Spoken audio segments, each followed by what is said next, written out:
Roh Kudus memampukan engkau untuk melakukan banyak hal di kota ini. Roh Kudus yang akan menolongmu untuk melakukan perbuatan-perbuatan ajaib. Roh Kudus yang akan membantumu untuk berbuat baik dan menolong orang-orang di sekelilingmu. Roh Kudus yang akan memberikan kapasitas lebih kepada engkau yang ada di tempat ini. Karena engkau tidak berjalan sendirian. Engkau tidak berjalan sendirian. Engkau tidak akan pernah merasa lonely ketika engkau berjalan bersama Roh Kudus. Roh Kudus, kami percaya engkau hadir di tempat ini, yang siap diberkati Tuhan. Sama-sama katakan, amin. Beri sorak-sorai buat Yesus Raja di atas tahta. Haleluya. Salam semuanya. Puji Tuhan ya. Saya percaya bahwa Tuhan itu adalah Allah yang luar biasa. Tuhan membawa kita, setiap pribadi kita, untuk terus lebih dekat lagi dengan Tuhan. Ketika kita berjalan bersama Roh Kudus, pasti kita akan dimampukan oleh Tuhan, ya. Karena tanpa Roh Kudus kita akan diberikan kekuatan untuk menghadapi perjalanan hidup, perjalanan iman kita.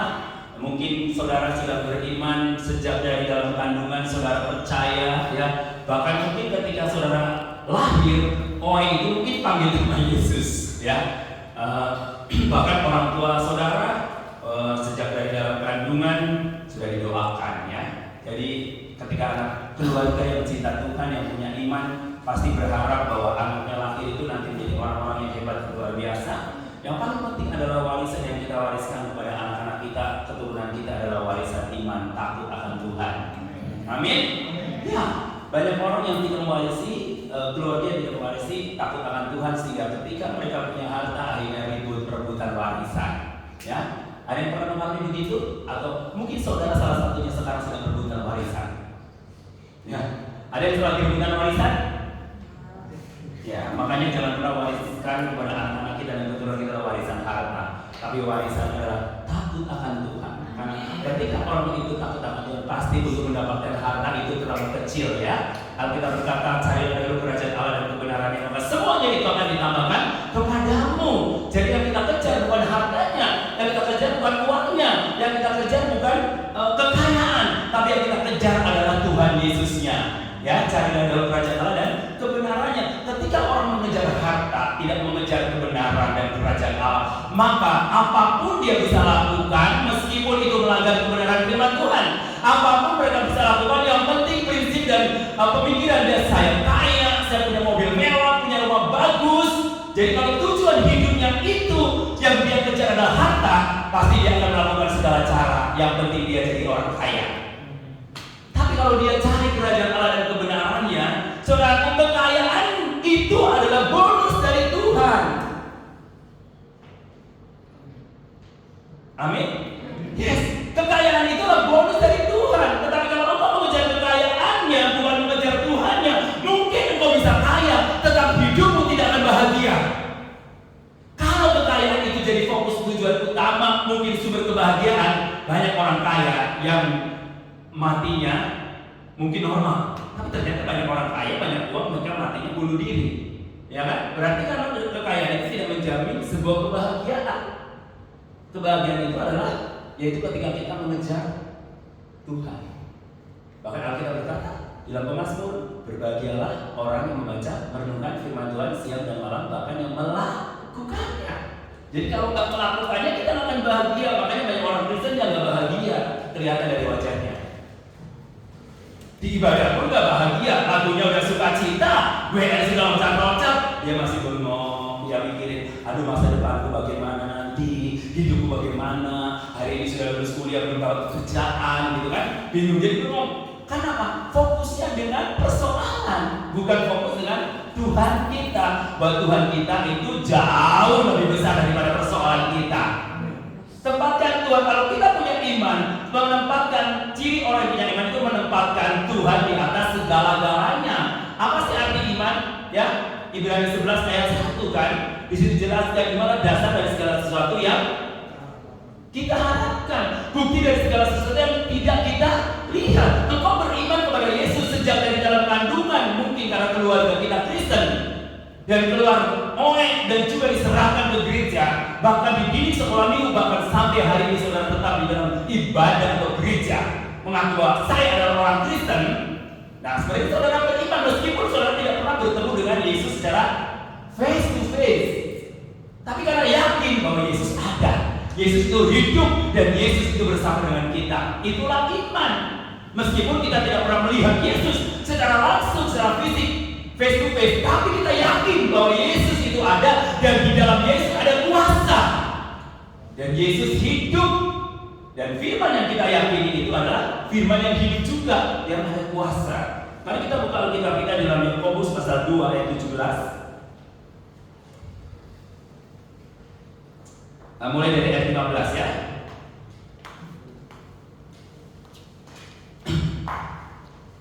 Ya, ayat 15. Jika seorang saudara atau saudari tidak mempunyai pakaian dan kekurangan makanan sehari-hari, dan seorang dari antara kamu berkata, selamat jalan, kenakanlah kain panas dan makanlah sampai kenyang, tetapi ia tidak memberikan kepadanya apa yang perlu bagi tubuhnya, apakah gunanya itu?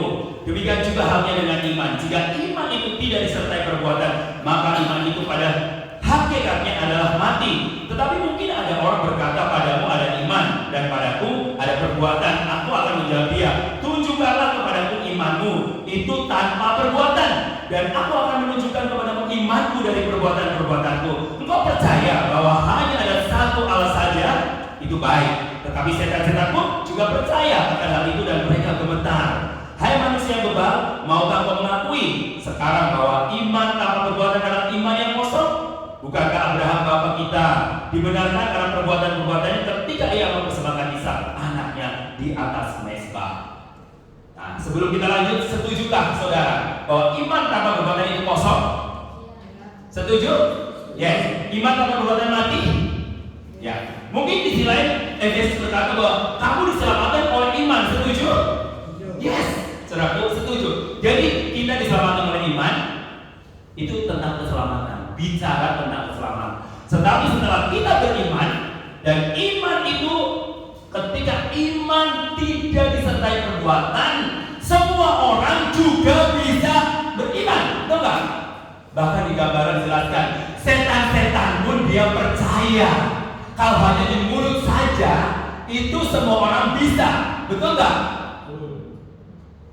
Bahkan ayat sebelumnya ayat 13, misalkan ada orang, saya bertemu dengan seseorang, dia datang lagi susah, Pak, perut saya lapar, saya sudah seharian tidak makan. Terus saya bilang, oke, hati-hati ya Pak, selamat jalan. Apakah itu akan menjawab orang yang datang kelaparan kepada kita? Apakah dia pergi jalan dengan senang? Pasti tidak. Karena dia butuh apa? Butuh makan. Ya, butuh makan. Ketika dia datang dengan persoalan saya lapar, dan kemudian saudara hanya berkata, ya udah, hati-hati, selamat jalan ya. Tapi saudara tidak memberikan makan pada orang itu, apakah itu yang disebut dengan iman dengan perbuatan? Itu tidak. Itu hanya iman di mulut saja. Oh, saya mengasihi Tuhan, saya menolong orang-orang yang susah. Tetapi ketika ada orang susah datang pada kita, dan sepeser pun kita tidak mengeluarkan harta kita untuk menolong orang itu, semua orang juga bisa. Semua orang bisa menjadi orang Kristen? Semua bisa rajin ibadah? Bisa. Itu kecil.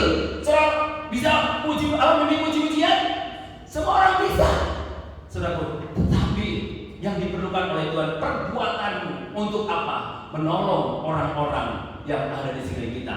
Makanya Tuhan jelaskan perumpamaan pada waktu di dalam Matius 25, ketika ada orang yang merasa benar dirinya, sudah rajin ke gereja, wah sudah menjadi majelis gereja, posisinya luar biasa dalam gereja, dia datang kepada Tuhan Yesus Kristus, dia katakan, dia bilang ini, aku tidak mengenal kamu. Kaget ya kan? Orang benar itu merasa dirinya bahwa saya sudah melakukan semuanya itu. Tapi Tuhan berkata, kenapa Tuhan tidak kenal kita? Padahal kita rajin ibadah, betul? Gak pernah absen. Ya, Tuhan bilang begini. Kenapa Tuhan gak kenal kita? Dia cuma simpel sebabnya. Ketika aku lapar, kamu tidak beri aku makan. Ketika aku telanjang, kamu tidak beri aku pakaian. ketika aku di penjara, kamu tidak pernah menengok aku. Dan ketika aku sakit di rumah sakit, kamu tidak pernah menjenguk aku. Dan ketika aku tidak ada tempat tinggal, kamu tidak memberikan tumpangan untuk aku. Nah, kaget ya kan? Nah, Tuhan itu sangat simpel sebenarnya. Kalau engkau mengatakan bahwa aku beriman dan percaya kepada Dia dan mengasihi Dia dengan segenap hati kita, kekuatan kita, akal budi kita, ya, semua seeteru, all out kita pada Tuhan. Buktikan iman itu dengan perbuatan kita sehari-hari. Makanya Tuhan menguji dengan apa? Yaitu kasih itu harus dibuktikan, iman itu harus dibuktikan dengan perbuatan kita. Karena iman tanpa perbuatan itu mati.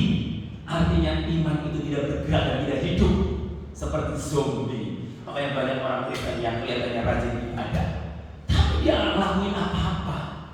Kalau rajin ibadah kan itu untuk kebutuhan diri kita sendiri, ya kan? Tapi setelah ibadah, seminggu kita baca firman, artinya kita dapat khotbah.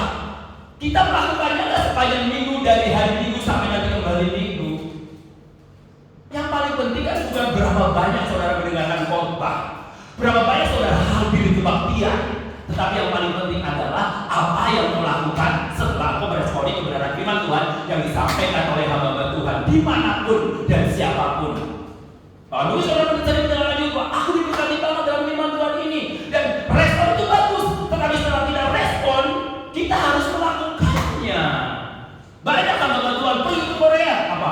Studi banding, gaya kan? Betul? Wah, setelah studi banding ke sana, pulang nggak ngelakuin apa-apa.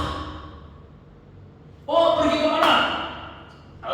Pergi ke pokoknya luar negeri, ya kan? Oh, ke Amerika, studi banding, pergi konferensi, dapat sesuatu. Tapi pulang nggak ngelakuin apa-apa. Ya gerejanya gitu-gitu aja, nggak ada perubahan. Kenapa? Karena setelah respon firman, tapi dia tidak melakukannya. Itu sama semua orang juga bisa. Visi tanpa eksekusi, hanya halusinasi, ya kan? Nah, makanya banyak orang halu, ya kan? Halu, makanya jangan terlalu banyak nonton drama Cina, nanti banyak halu. Ya, saya juga suka lucu. Kapan ya saya tiba-tiba ada CEO yang menyamar jadi orang miskin, ya kan? Oh iya, ya, nggak ada, itu cuma ada di drama Cina, apa? Drakor sama drama Cina, nggak ada, realitanya itu nggak ada. Saudaraku, biasanya orang kaya pasti cari menikah sama orang kaya. Ya. Sudah kaya, nikah sama orang kaya, ya kan? Nggak mau sama yang miskin. Harusnya orang kaya nikahnya sama miskin, dari yang miskin jadi kaya. Nah, gitu kan, enak aja, ya. Maunya begitu kan? Nah, saudara, iman yang bagaimana? Oke, lanjut ya. Iman itu harus nyata. Artinya iman harus nyata. Iman bukan hanya di mulut saja, ya. Mulut saja ya. NATO, no action, ya banyak ngomong, ya kan? Ya banyak ngomong. Pada waktu saya di Jepang ketemu salah satu pastor Jepang, dia bilang ini, pendeta Indonesia itu kebanyakan ngomong katanya, ya pertemuan, ya kan banyak pertemuannya, tapi actionnya nggak ada katanya. Nah, kenapa? Buktinya sedikit sekali orang-orang Indonesia, gereja Indonesia mengutus misionaris ke bangsa-bangsa itu bisa jadi. Bayangin, penduduk Indonesia yang Kristen sekitar 38 juta, yang mengutus misionaris itu baru berapa? Udah puluhan, bahkan ratusan tahun baru terhitung 500 orang. Nah, kenapa? Nah, itu kebanyakan konferensi, kebanyakan pertemuan, kumpul, tapi nggak ngelakuin apa-apa. Makanya waktu saya pernah beberapa hamba Tuhan saya kumpulin, yuk kita nongkrong. Nongkrongnya apa? Di kafe. Di mana? Kita pergi ke mana? Nyanyi-nyanyi di mana? Daerah Salabintana itu. Jadi nggak harus setiap kumpul harus misalkan, harus ada khotbahnya, harus ada ininya. Terlalu banyak, nanti aja ahli farisi. Ahli Taurat, ahli Taurat itu semua firmannya ngerti dari perjanjian lama. Itu semua hafal, tahu. Tapi buat apa hanya sekedar tahu, tidak melakukannya? Makanya iman itu bukan hanya sekedar di mulut, tapi harus dilakukan. Nah, ya banyak orang bilang aku beriman, tapi hidupnya tidak jadi aku beriman, tapi hidupnya nggak berubah. Semua orang juga bisa, ya kan? Semua orang bisa menulis KTP-nya Kristen gampang, ya. Tapi melakukannya, ya. Oke. Ya, iman tanpa bukti itu iman yang bohong. Berarti kalau saudara punya iman tapi tidak dibuktikan dengan nyata, kehidupan nyata dalam hidupmu sehari-hari, berarti engkau sedang membohongi Tuhan yang kau sembah. Meskipun kau angkat tangan di gereja, engkau nangis-nangis di gereja, sampai bercucuran air mata, ya kan, menangis di dalam penyembahan, di dalam hadirat Tuhan. Tetapi dalam kehidupan nyatanya, ketika ada orang susah datang kepada saudara dan minta tolong, dan sedang kelaparan, saudara tidak memberikan makan, sedang tidak ada tumpangan, kau tidak memberikan tumpangan, sedang sakit, kau tidak menjenguk dia dan mendoakannya, itu bohong semuanya. Dan Tuhan yang kita sembah tidak pernah tertipu dengan penampilanmu dan dengan ekspresi penyembahanmu. Karena ekspresi penyembahanmu dan Tuhan sangat senang ketika kita melakukannya dalam hidup kita sehari-hari. Karena apa, saudaraku? Kenapa orang-orang miskin ada bersama-sama dengan kita, bahkan ada di sekitar kota kita? Kenapa? Supaya kita yang diberkati Tuhan, kita itu tergerak hatinya untuk membagikan berkat itu kepada orang-orang miskin yang ada di sekeliling kita. Jadi kalau saudara dipercayakan berkat sama Tuhan, berarti Tuhan punya memberikan saudara tanggung jawab lebih. Ada berkat untuk kita, ada roti untuk dimakan, dan ada roti yang untuk kita bagikan. Ada benih atau hasil yang kita makan, itu keluarga kita, dan juga ada rezeki berkat yang kita harus bagikan. Jadi jangan kita makan semuanya. Makanya banyak orang yang akhirnya kolesterol karena semuanya dimakan sama dirinya sendiri dan tidak berbagi dengan orang-orang di sekeliling kita. Nah itu, jadi iman itu harus dibuktikan, bukan hanya omong. Setan juga percaya kepada Yesus, kepada Allah. Yesus anak Allah, dia percaya, tapi dia tidak melakukannya. Nah jangan seperti itu. Sama kita orang Kristen punya iman, dididik lahir dari Kristen, wah, sampai enggak pernah absen ke gereja, tapi kita enggak melakukannya untuk kehidupan sehari-hari kita, menolong orang-orang di sekeliling kita. Hanya orang yang punya iman yang hidup yang bisa menolong orang-orang di sekeliling kita yang dalam kesusahan. Jadi Tuhan itu enggak terlalu muluk-muluk lah, nggak terlalu muluk-muluk untuk menuntut saudaranya. Yang penting iman itu harus dibuktikan dengan tindakan ini, seperti itu. Ya, contoh, bilang saya sama bilang saya sayang Tuhan, tapi tidak pernah doa, ya kan? Tidak pernah apa lagi bantu orang, ya kan? Kalau ini doa iya, tapi ikut bantu orang, ya kan? Susah. Kenapa? Karena punya hati yang pelit.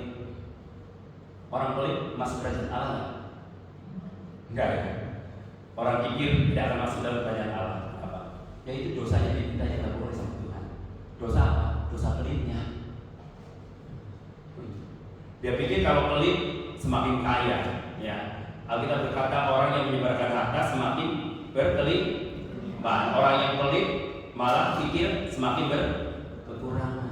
Makanya belajarlah ketika kita di dalam kehidupan sederhana pun, mungkin kita merasa gak punya apa-apa, kita itu punya mental raja. Amin. Yes, mental raja. Mental raja artinya kita meskipun dalam kekurangan seperti jadi Sarfan, dia bisa memberikan rotinya dan minyaknya kepada Elia. Ya, itu mental raja.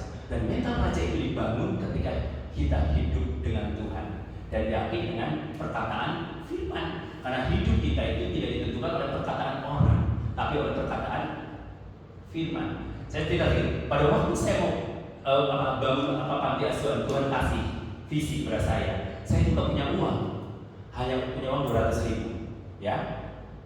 Tapi Tuhan suruh itu. Bagaimana caranya? Aku hanya percaya firman. Saya coba bilang sama Tuhan, Tuhan, itu sampai berkali-kali Tuhan ngomong sama saya. Mungkin Pak Roman hebat banget ya Tuhan sampai ngomong dia.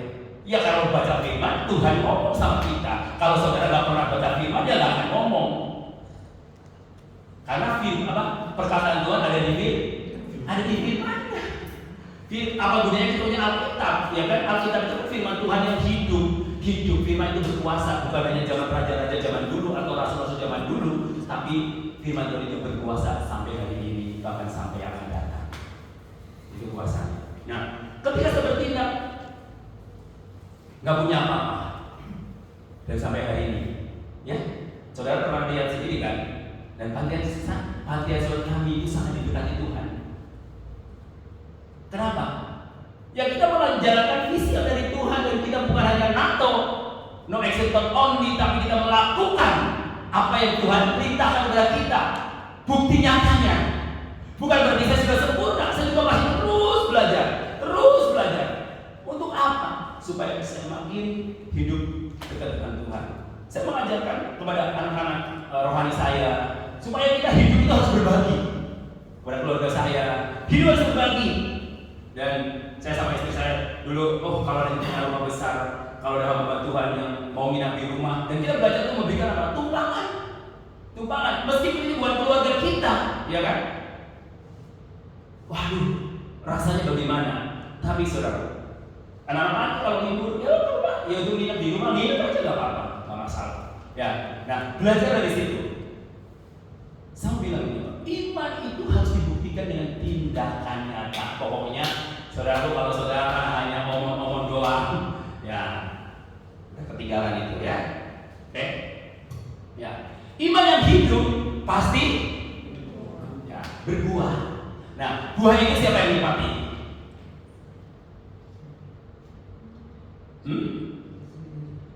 Sendiri berarti egois kamu. Kalau kita masih buat sendiri berarti kita belum berbuah. Itu namanya untuk diri sendiri. Berbuah itu yang nikmati siapa? Pohon berbuah siapa yang nikmati? Jeruk siapa yang nikmati? Pohon jeruk siapa yang nikmati? Orang lain. Kamu, saya dan saudara yang nikmati. Apakah ada pohon jeruk makan jeruk? Nggak ada. Ya nggak ada. Apakah ada pohon durian makan durian? Nggak ada. Yang nikmati pohon durian, buah durian siapa? Saya dan saudara kita. Nah, orang Kristen iman yang hidup pasti iman itu akan menghasilkan buah. Karena kita ingin biarkan pohon yang ditanam di pelatanannya Tuhan bertumbuh dan menghasilkan buah supaya bisa dinikmati oleh orang-orang di sekeliling kita buah itu. Kalau cuma bertumbuh doang, orang yang bertumbuh doang itu gebuk rohani. Makanya nggak sedikit gereja itu pecah karena ribut di dalamnya. Kenapa? Garam ketemu garam, ya kan? Jadi kalau semakin asik darah. Karena apa? Terus ya kan, garam ketemu garam, yang nggak mau garam itu menggarami yang tidak ada garam. Dunia yang tawar harusnya digarami oleh kita melalui perbuatan hidup kita. Terang sama terang kumpul terus jadi apa? Silomen. Ya makanya orang nggak salah sih, jangan satu suku ketemu dengan suku terus nggak mau bergaul dengan suku lain. Gimana kita bisa memenangkan suku lain? Ya, betul. Waktu saya kuliah di Sulawesi Utara, saya beberapa orang Jawa. Saya tuh nggak mau bergaul terus sama orang Jawa. Saya bergaul dengan semua suku bangsa di sana. Jadi saya bisa masuk kemana-mana. Ke Jawa, ke Batak bisa, ke Manado bisa, ke Nias bisa, ya kan? Karena Yesus itu datang bukan hanya untuk orang suku tertentu, tapi Yesus datang itu untuk semua suku bangsa. Saya bisa menghadapi orang dari suku Manado, suku Batak bisa, bergaul dengan mereka bisa, orang Chinese, Tionghoa bisa, pokoknya segala suku. Bahkan kemarin saya pergi ke Jepang, saya bisa bergaul dengan orang Jepang, meskipun saya tidak pintar bahasa Jepang. Nah, maksudnya apa? Bahwa kita ketika kita pergi kemanapun kita pergi, tempatnya kita itu sebagai hamba, bukan sebagai tuan. Oke, ketika kita menghambakan di kemerdekaan ini kan dia bisa menjangkau semua orang. Ya, jadi iman harus berbuah hasil buah. Iman yang hidup itu tandanya adalah berbuah. Nah, buah itu dinikmati oleh orang-orang sekitar kita, bukan untuk diri kita sendiri. Kita sudah cukup dan kita harus berbuah. Apa visi kita? Anak-anak, apa visi kita? Bayangin, ada panti asuhan, pilihku udah cukup. Nah, Tuhan kasih visi lagi apa? Nah, ada namanya Yayasan Rubik bersama teman-temannya. Apa isinya? Untuk apa? Untuk memutus para misionaris. Dan kita bertindak. Akhirnya kemarin, ayo, saya sama Pak Kris mulai aja. Nah, saya sekarang ada namanya akademi misi. Ada 7 orang. Nah sekarang udah 9 orang yang ikut untuk dididik menjadi murid Kristus dan menjadi pemberita Injil. Nah, kalau tidak dimulai, makanya visi tanpa eksekusi hanya halusinasi, ya. Makanya saudara jangan terlalu banyak halu, ya. Ketika bukan visi, lakukan, jangan tunggu entar, karena kesempatan tidak akan datang 2 kali. Ya. Saya baru pulang dari Vietnam beberapa minggu yang lalu, saya sekitar 10 hari di sana. Saya pergi ke sana, yang saya lakukan, kami pergi memberitakan kabar baik di sana dan menolong orang-orang yang susah di sana. Dan banyak juga di Vietnam orang-orang yang kesulitan, susah. Ya. Nah, tujuan kita bukan untuk kalau cuma jalan-jalan doang, ngapain? Ya kan, jalan-jalan banyak di daerah manapun, ya kan. Makanya teman saya dari Manado, dia bilang ini, mana kapan datang ke sini katanya? Kalau saya datang untuk main, saya menolak. Tapi kalau datang ada sesuatu yang harus kamu kerjakan, kuncinya adalah menyelesaikan amanat agung, baru saya mau pergi. Ya main ngapain? Kesana kan udah bolak-balik.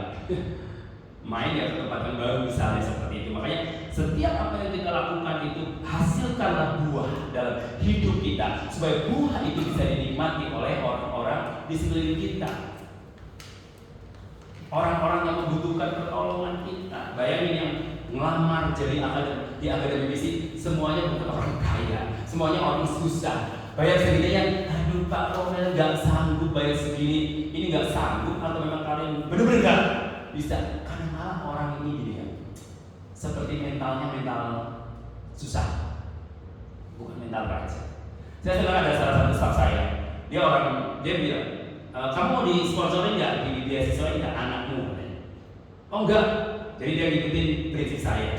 Dulu saya bilang, bos saya yang punya garmen, Pak almarhum Pak Agus, dia mau biayain anak saya dari SD, SMP, SMA. Aku bilang enggak.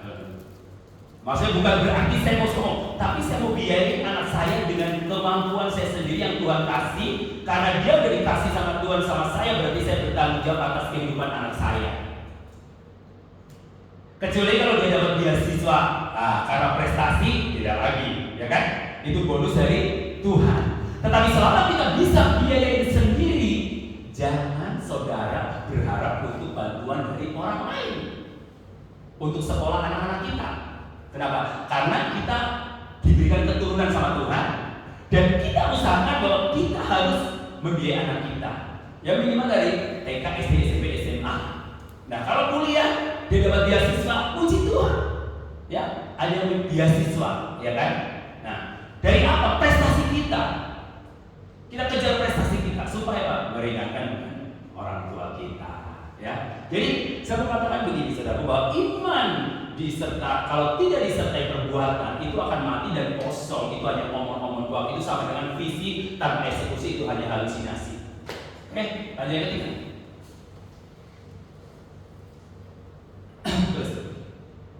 Ya, iman yang mati itu tidak akan menolong siapa-siapa. Jadi orang Kristen yang imannya mati itu biasanya orangnya egois. Ya, egonya ini. Kenapa? Akunya belum dimatikan. Beda dengan Paulus, Galatia 3:10. Adapun hidupku ini bukannya aku lagi, melainkan Kristus yang hidup di dalam aku. Orang yang ego itu bisa narsis. Ya, selalu berfokus pada diri sendiri, minta dibelas kasihani oleh orang lain, dan dia nggak pernah memikirkan kehidupan orang lain. Orang lain itu mau mati, mau susah, mau menderita, itu nggak masuk di dalam hatinya. Itu orang Kristen yang ego dan imannya mati. Jadi nggak peduli. Misalnya gereja mati pun begitu. Lihat anak mudanya kesulitan, anak mudanya kesusahan, sampai nggak bisa sekolah. Yang penting kamu harus datang ke gereja ibadah ya, tapi nggak mikirin bagaimana masa depan dia, bagaimana kehidupan dia. Jangan kita maunya peras tenaganya, tapi kita tidak pernah care dengan orang-orang yang kita layani, orang-orang yang di sekeliling kita, sehingga tidak sedikit airnya orang-orang Kristen yang hidupnya kesusahan atau menderita. Bahkan ada orang Kristen yang tidak sekolah. Bayangin, kan itu sesuatu yang gimana ya? Aneh ketika ada orang Kristen tidak sekolah, kecuali orang itu dibantu dan dia memang tidak mau sekolah, itu pilihan dia. Tapi minimal kita harus perhatikan dia. Kenapa kamu tidak sekolah? Apakah kamu karena kekurangan biaya? Kenapa kamu tidak? Jadi kita harus perhatikan sedemikian rupa ketika kita melayani. Dan bersyukur Pak Beni, Pak Beni bisa dipercayakan sama Tuhan 50 orang. Ya udah, itu tanggung jawab, urusin 50 orang itu kerohaniannya, bagaimana hidupnya, supaya dia menjadi murid Kristus yang benar-benar berbuah. Nah, buat apa 1000 orang tapi nggak menghasilkan murid Kristus? Hanya sekedar follower, dia datang ke gereja, ya. Beres ada masalah, dia tenggelam lagi, nggak ada. Kenapa? Dia masih hanya sekedar sebatas follower. Follower itu nggak mau susah, maunya yang enak-enak, ya kan? Musiknya maunya yang enak, semuanya pokoknya mau enak, ya kan? Apalagi harus setelah ibadah dikasih makan makanan yang enak, nah itu akan banyak followernya, Pak. Ya, makanya coba Pak Beni, setiap setelah di GKPB tempat ini disiapin makan siang gratis pakai panggung babi. Nah, pasti banyak yang datang itu, ya kan? Nah, itu tipe follower, ya kan? Tapi kalau pekerja Kristus mau susah, mau dari dasar, mau dari awal, wah, dia nggak akan pernah tergoda dengan perkara-perkara yang sifatnya jasmani. Makanya saudara Tuhan yang bersama Tuhan Yesus Kristus, bukan berapa banyak orang yang kita latih, tapi jadikanlah orang-orang yang kita ada seperti kita menjadi murid Kristus yang sungguh-sungguh punya iman, dan iman itu menghasilkan buah yang lebat sehingga ia bermanfaat dan maksimal buat orang-orang di sekeliling kita. Saya anak-anak hati saya itu selalu saya bawa gini, dia orang-orang yang diberkati Tuhan, selalu saya kenalin sama teman-teman saya. Supaya apa? Dia memberkati. Saya ajak ke gereja yang kecil, biar mereka melihat, oh dia perlu ditolong, perlu dibantu. Jadi ada orang yang kalau sudah punya teman yang diberkati, dia nggak mau kenalin sama orang lain, takut nanti berkatnya dia pindah. Saudaraku, berkat Tuhanlah yang menjadikan kita kaya. Amin. Jadi berkat Tuhan yang atas diri kita itu yang ngatur semuanya Tuhan. Jadi nggak usah khawatir dengan kehidupan kita. Yang atur semuanya Tuhan. Rezeki Tuhan sudah atur semuanya. Saya punya teman orang-orang Muslim yang di grup tenis. Dia selalu bilang begini, Romo, dia panggil saya Romo, padahal saya kan bukan Katolik, tapi nggak terserah lo panggil apa. Dia bilang begini, Romo, rezeki itu sudah ada yang atur. Bayangin, mereka aja bisa bilang begitu. Tapi kenapa banyak orang Kristen hanya ribut dengan posisi, kedudukan, ya? Atau kalau pemilihan atau majelis pusat, wih dia bergerilya, pilih saya ya. Kalau kamu nggak pilih saya, nanti kedudukan kamu akan saya pelorotin. Ya, jadi udah manuver-manuver politik bukan hanya terjadi dalam dunia politik. Kalau dunia politik sudah pasti itu terjadi. Tapi kalau manuver-manuver politik terjadi dalam gereja, yang merusak kehidupan komunitas gereja yang sesungguhnya di hadapan Tuhan.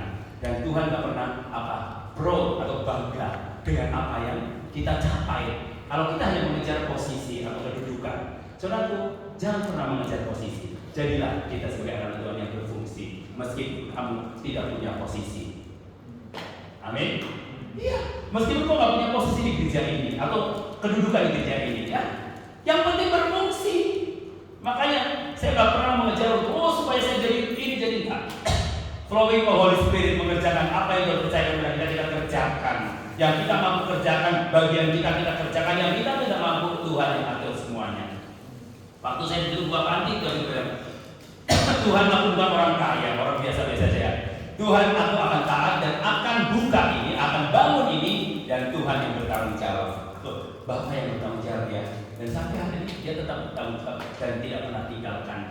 Artinya kesusahan, kesulitan, kelaparan. Meskipun ada tantangan, ada badai, tapi kita tetap konsisten dan komitmen. Iman yang bertumbuh, iman yang hidup itu adalah iman yang setia. Ya, meskipun kita ada badai, ada persoalan, ada tekanan, dimanapun saja berada, dan kita tetap melayani Raja di atas segala raja. Yang karena yang kita layani itu bukan Pak Beni, bukan saya, bukan manusia yang kita layani, Raja di atas segala raja, dan dibuktikan dengan komunikasi dan hubungan relasi kita dengan sesama kita. Makanya kasihlah Tuhan Allahmu dengan segenap hatimu, dengan segenap akal budimu, dengan jiwamu, dengan pikiranmu, dan kasihlah sesamamu manusia seperti dirimu sendiri. Jadi kalau kita udah yakin dan mengasihi Tuhan, buktikanlah imanmu mencintai sesama manusia seperti dirimu sendiri. Ya. Jadi jangan pisahkan iman dengan perbuatan. Jadi itu satu kesatuan, satu paket komplit yang tidak bisa dipisahkan. Engkau berkata aku punya iman, punya keyakinan sungguh-sungguh pada Yesus, tapi tidak disertai dengan perbuatan, itu omong kosong, ya. Itu hanya omong-omong, ya, saudaraku. Dan kemudian jadilah surat Kristus yang hidup, supaya hidup kita dibaca oleh orang lain, ya. Jadi surat Kristus yang hidup artinya Alkitab yang hidup ini, firman yang hidup dalam hidup kita, dan orang bisa membaca kita. Meskipun kita tidak promosikan bahwa saya orang Kristen, saya pendeta, saya hamba Tuhan, kamu tahu siapa saya. Gak perlu, saudaraku. Dan nanti mereka akan tahu sendiri melalui apa? Perbuatan kita. Oke?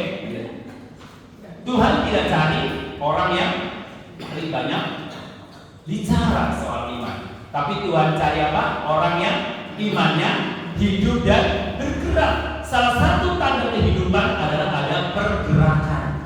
Nah, contohnya kita hidup, gerak nggak? Kalau kita mati, nggak gerak. Nah, itu jadi simple. Iman yang hidup pasti iman yang move, yang terus bergerak, nggak mau diem untuk melakukan pekerjaannya Tuhan. Nah, pokoknya terus bergejolak ketika kita melihat orang-orang di sekeliling kita. Untuk apa? Untuk kita jaga, untuk kita layani, untuk kita berikan kesaksian, testimoni tentang Injil Kerajaan Allah. Apa sih yang menjadi tugas kita? Itu ngasih jiwa-jiwa, memberitakan kabar baik supaya orang mendengarkan Injil. Meskipun mereka menolak, itu enggak masalah. Yang penting tugas kita adalah memberitakan. Saya itu kalau pelayanan jalanan sengaja suka bikin konten, ya, konten khotbah, biar mereka mendengarkannya. Masalah mereka percaya atau tidak, itu bukan urusan kita. Tugas kita memberitakan menjadi kesaksian. Di mana? Di ladangmu. Kalau yang mahasiswa, ladangmu adalah kampus. Kalau yang bekerja, ladangmu adalah marketplace. Ya, kalau menjadi, ya, dimanapun saja berada, engkau bisa melakukannya. Kalau kita terus orang Kristen bergerak terus untuk memberitakan Injil dimanapun kita berada, iman kita hidup dan bergerak, saudara, pasti banyak jiwa-jiwa yang datang kepada Tuhan Yesus Kristus. Haleluya, Tuhan Yesus memberkati. Haleluya. Mari kita berdiri semua, berikan Tuhan seperti hati Tuhan. Saudaraku, hati Tuhan adalah hati yang penuh dengan belas kasihan. Hati Tuhan adalah hati yang penuh belas kasihan kepada jiwa-jiwa yang ada di sekeliling kita.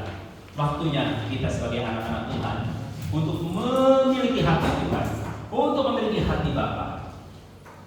Haleluya.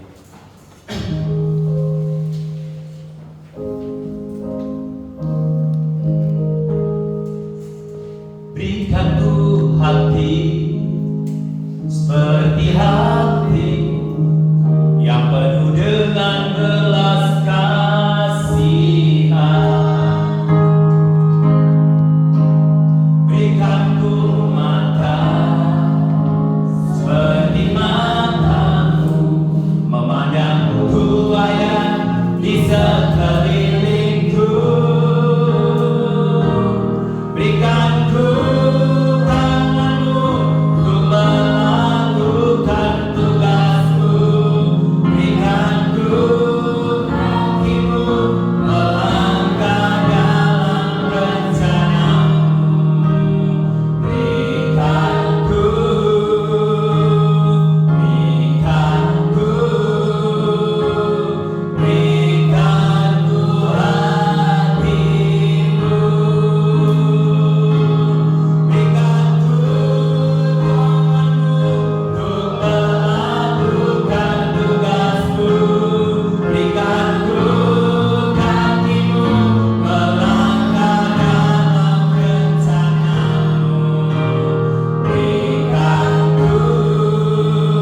hati yang mengasihi jiwa-jiwa yang belum mengenal kasih Bapa. Mereka yang dalam terang, mereka yang tersesat, hati kami hilang seperti hatimu Yesus. Tuhan, ini tugas kami, beri keberanian bagi kami. Taruhlah roh yang rela melayani dan menyenangkan hati Tuhan, itu yang kuingini. Tuhan, ini tugas kami. Tuhan, ini tugas kami, beri keberanian bagi kami. Taruhlah roh yang rela melayani dan menyenangkan hati Tuhan, itu yang dan menyenangkan hati Tuhan, dan menyenangkan hati Tuhan, itu yang kuingin. Dan menyenangkan hati Tuhan, dan menyenangkan hati Tuhan, itu yang kuingini. Haleluya. Yes, kami percaya Tuhan, berikan kepada kami Tuhan, berikan kepada kami hati yang mengasihi jiwa-jiwa, berikan kepada kami hati yang penuh belas kasihan untuk orang-orang di sekeliling kami Tuhan. Jadilah kami pelaku firman, berikan kami kemampuan untuk mengasihi jiwa-jiwa yang terhilang, jiwa-jiwa yang tersesat Tuhan, agar mereka boleh mengenal kebenaran, mereka boleh mengenal Engkau Tuhan secara pribadi. Berikan keberanian kepada kami untuk menolong, untuk memberitakan Injil, untuk memberitakan kabar baik, untuk mempraktekkan kasih kami, agar iman kami tidak menjadi iman yang mati, tapi iman yang hidup, iman yang berbuah, iman yang sungguh-sungguh menghasilkan buah-buah yang lebat dan buah-buah pertobatan Tuhan. Sehingga kami menjadi surat Kristus yang hidup. Orang lain bisa melihat kami bahwa kami adalah anak-anak Tuhan yang hebat dan luar biasa. Terima kasih Tuhan Yesus. Kami percaya Engkau berkati anak-anak-Mu Tuhan, supaya menjadi orang-orang Kristen yang luar biasa, orang Kristen yang bisa melewati batas, orang Kristen yang bisa melewati kemampuan-kemampuan mereka, karena ada Roh Kudus yang menyertai hidup anak-anak-Mu di tempat ini. Terima kasih Tuhan Yesus. Berkati hamba-Mu Pastor Denny Tuhan, supaya berikan kekuatan kemampuan untuk melayani Tuhan di kota Sukabumi. Jadikanlah hamba Tuhan ini menjadi hamba Tuhan yang menjadi berkat, hamba Tuhan yang peduli dengan orang-orang di sekelilingnya, jiwa-jiwa yang haus dan lapar akan Tuhan. Engkau akan kirimkan jiwa-jiwa ke tempat ini Tuhan. Pakailah kami untuk memiliki hati seperti hati Tuhan, untuk memandang Tuhan yang di sekeliling kami, untuk melihat jiwa-jiwa yang tersesat, yang hidup dalam kegelapan, yang hidup dalam kesulitan dan kesusahan. Pakailah kami menjadi agen-agen yang transformasi kerajaan Allah, sehingga kingdom of God akan terjadi